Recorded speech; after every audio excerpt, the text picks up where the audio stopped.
Hello, boys and girls. It's Miss Thomas here, and today I'm bringing you a new storybook reader. It's Miss Kopff. She is a third grade teacher here at Maple Lake Elementary School, and she will be reading Wild About Books. I hope you enjoy. Hi, Maple Lake friends. Mrs. Kopff here again. I have another book that I'd like to share with you. And this book is a favorite of mine because it combines two of the places I love to go the very most.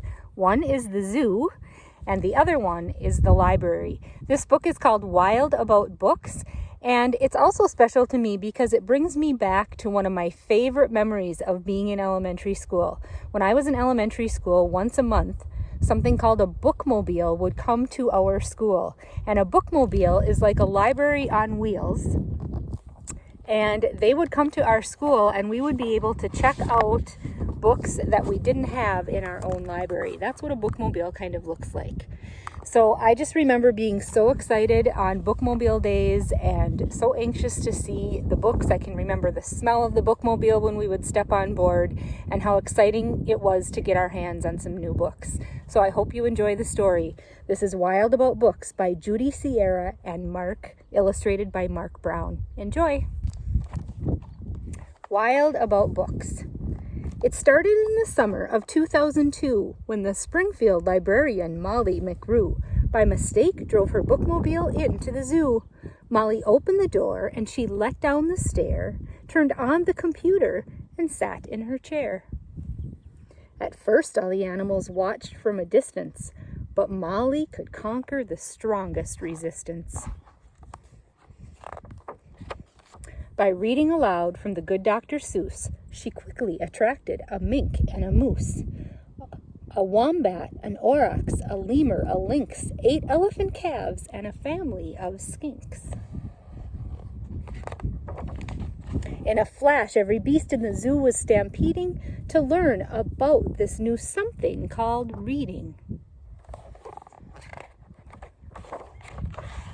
Forsaking their niches, their nests, and their nooks, they went wild, simply wild, about wonderful books, choosing thin books and fat books and cat in the hat books, and new books and true books, and heaps of how-to books.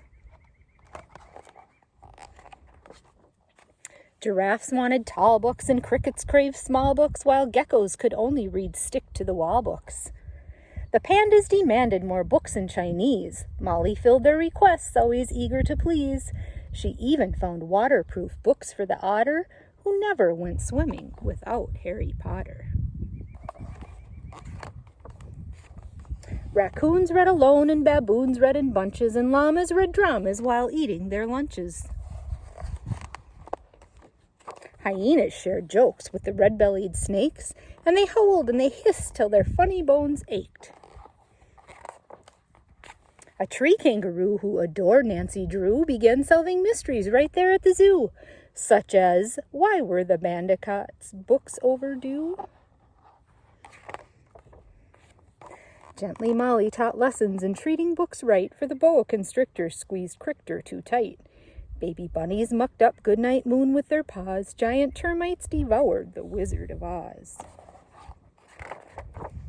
And Bear's love of books was completely outrageous. They licked all the pictures right off of the pages. Tasmanian devils found books so exciting that soon they had given up fighting for writing. They made up adventures so thrilling and new that the others decided to be authors too. Pythons wrote with their tails, penguins wrote with their bills, and porcupines wrote with their very own quills.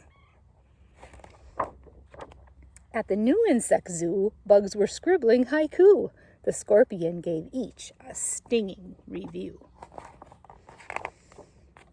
As the cheetah's new novel began to take shape, he read chapters each night to the Barbary ape. And although the gazelle couldn't spell very well, like everyone else, she had stories to tell. Imagine the hippo's enormous surprise when her memoir was given the Zulitzer Prize. With so many new books, Molly knew what to do.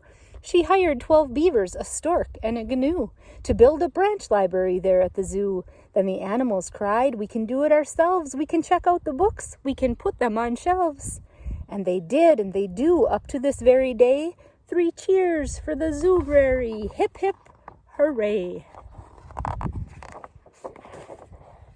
When you visit the zoo now, you surely won't mind if the animals seem just a bit hard to find.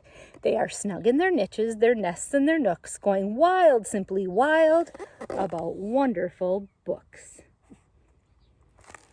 I hope you are wild about books. I cannot wait to go back to the zoo and back to the library. Right now would be a fantastic time to have a bookmobile come to our houses, wouldn't it? Miss Thomas, you don't have a bus, do you? Bye, everyone.